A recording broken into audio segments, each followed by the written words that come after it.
On July 25, 2023, the world of boxing paused. The anticipation surrounding this one fight was so immense, so electric, that even the famously stoic crowd inside the Ariake Arena in Tokyo couldn't help but buzz with nervous excitement. On one side of the ring stood Naoya, the monster, Inoue, Japan's undefeated phenom, a fighter whose fists had become instruments of precision and destruction.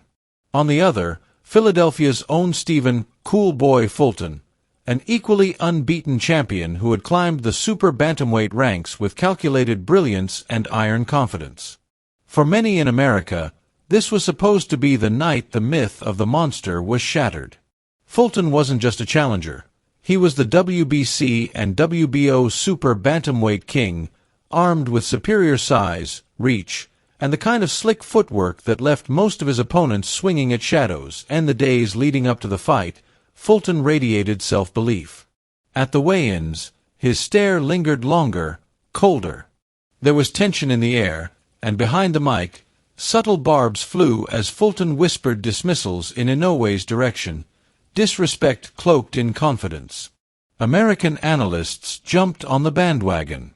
They said Inoue was jumping into deep waters, that his dominance at bantamweight would not carry upward. Too small, they claimed. Too reckless. A brilliant destroyer, yes, but one that was finally about to meet the limits of his power and reach. Even former champions echoed the doubt. Some said he'd be exposed. Others suggested he'd be neutralized by Fulton's length and footwork. For the first time in years, Inoue was the underdog, at least in American minds.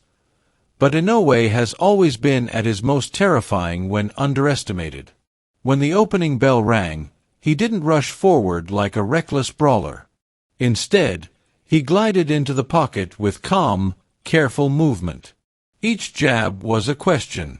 Each feint is a test. Fulton, confident as ever, tried to establish control early, pushing into the center, looking to use his reach advantage and dictate the rhythm.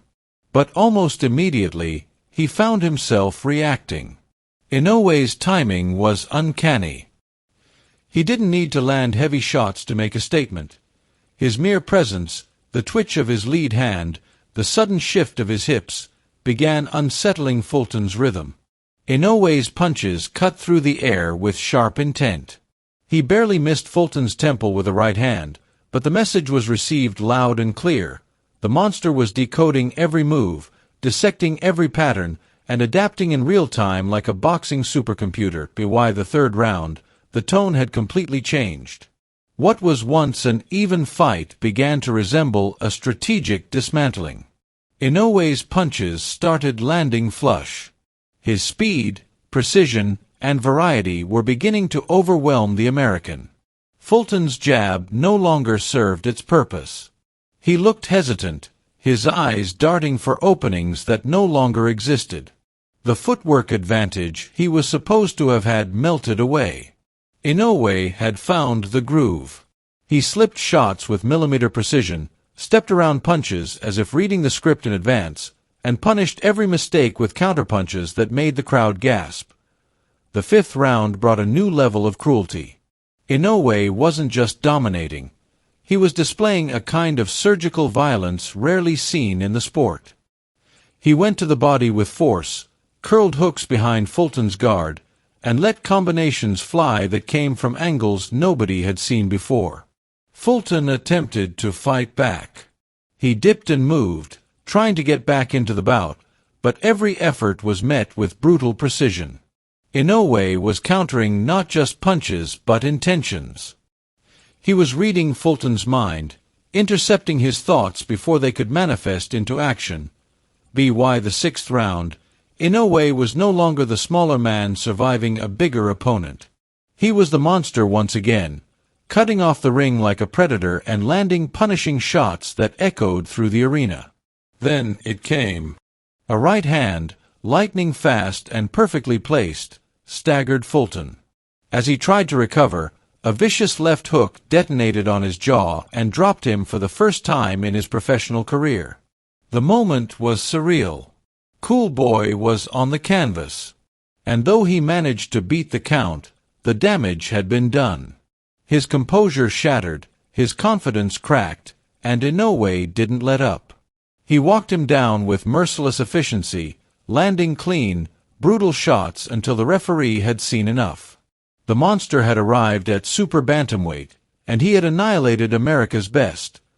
Fulton would later admit that it wasn't the power that shocked him. It was Inoue's mind, his ability to predict, to analyze, and to manipulate every exchange like a chess grandmaster operating in milliseconds. But the incident wasn't the first time Inoue had humbled an American fighter on a grand stage. Years earlier, in his U.S. debut, Inoue faced Antonio Nieves, a proud American of Puerto Rican heritage. The setting was different, but the story was eerily similar. Nieves had walked to the ring draped in stars and stripes, convinced that Inoue, though talented, was about to be introduced to a higher level of boxing. He wasn't intimidated. He talked like a man ready to make a name for himself off the back of a foreign hype train. Inoue, quiet and composed as ever, offered no response. He saved his statements for the ring. From the opening seconds, it was clear that Nieves had made a miscalculation. Inoue snapped out his jab with piston-like speed, found range with his right hand, and immediately began dissecting his opponent. Nieves fought back with pride, landing shots and trying to assert himself, but it didn't take long for the gulf in class to reveal itself. Inoue's combinations were faster, sharper, and cleaner. His angles were smarter. By the second round, he had established full control, launching body shots that forced Nieves into retreat, mixing upstairs and downstairs attacks with seamless rhythm. The third round was a massacre in slow motion. Inoue didn't just throw punches, he engineered them. Each combination was part of a larger blueprint, testing reactions, shifting guards, and opening new lanes. The crowd, at first supportive of their fellow American, fell quieter with each thudding shot to Nieves' ribs. There was a cold inevitability about it all. By the fifth round, Nieves was doubled over from a left hook to the liver. Though he beat the count, his eyes betrayed him. He didn't want to be there anymore. Inoue could smell it. He pressed forward with cruel efficiency, digging into the same ribs again and again until Nieves' corner did what the fighter could not. They threw in the towel to stop the execution. The monster had arrived in America, and he had done so by breaking a man apart, piece by piece. Years later, the monster returned, not to Japan, but to the bright lights of Las Vegas. It was May 4, 2025, and Inoue now stood undisputed at super bantamweight, the unquestioned king of the division. Across the ring was Ramon "Dinamita" Cardenas, a Mexican-American brawler with knockout power and a reputation for chaos. Cardenas wasn't the most technical fighter Inoue had ever faced, but he was one of the most dangerous. His left hook was legendary, and his confidence entering the fight was sky-high. The T-Mobile Arena was packed, and the energy was explosive. The first round was tense. Cardenas came forward aggressively, showing no fear. He landed grazing shots, got Inoue's attention, and even forced some early adjustments. Then came the shocker.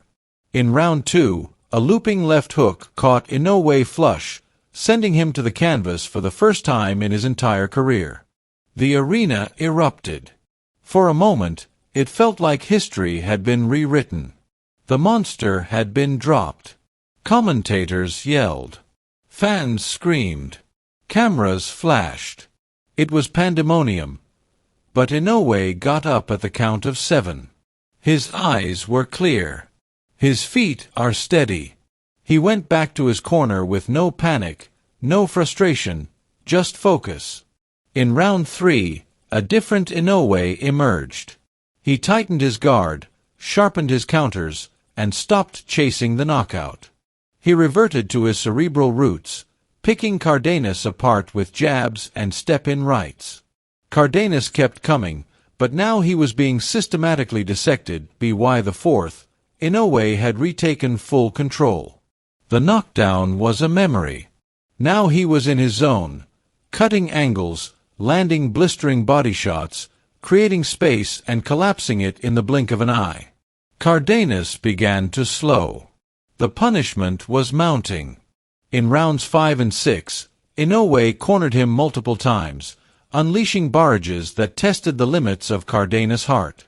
He didn't fold, but he suffered. In round 7, the tables turned completely. Inoue landed a barrage of right hands that sent Cardenas tumbling to the canvas. He beat the count, barely, but the damage was visible. His legs wobbled. His mouth hung open. He looked like a man running on fumes. And though the bell saved him, everyone in the arena knew it was over. In round 8, Inoue closed the show with violent finality. He backed Cardenas into the ropes and let loose a hurricane of punches, hooks, uppercuts, body shots, and crushing straights. The referee jumped in just in time. Cardenas sagged into the ropes. The crowd roared.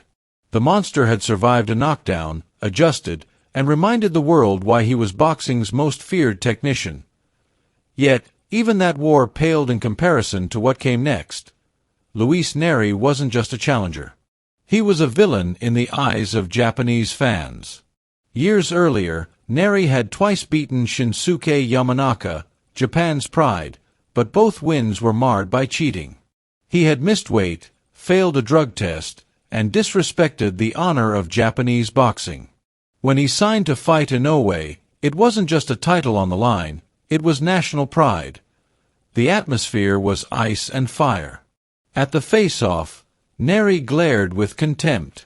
Inoue stared back with the cold detachment of a man preparing for surgical violence. The bell rang, and the chaos started immediately. Nery came out swinging. Then, shockingly, he landed a massive left hook that dropped Inoue hard. In Japan, the silence in the crowd was deafening. But Inoue rose, not with panic, but with fury. In round 2, he returned the favor, dropping Nery with a thunderous counter. What followed was a masterclass in vengeance. Inoue unloaded every weapon in his arsenal. Nery tried to respond, but was systematically torn apart. In round 3, the monster's combinations left no room to breathe. He punished Nery upstairs and downstairs, breaking him with body shots and bending his will with counters. By the 5th round, it ended. Inoue found his moment, landed a perfect left hook to the temple, followed by a vicious uppercut. Nery crashed to the mat. The referee didn't count. He waved it off. Inoue had not just won, he had avenged a nation. Afterward, Inoue said what needed to be said. He didn't forget. He never forgets. When disrespected, he doesn't just respond, he obliterates. The monster had once again reminded the world that in boxing, there are contenders, there are champions, and then there is Naoya Inoue.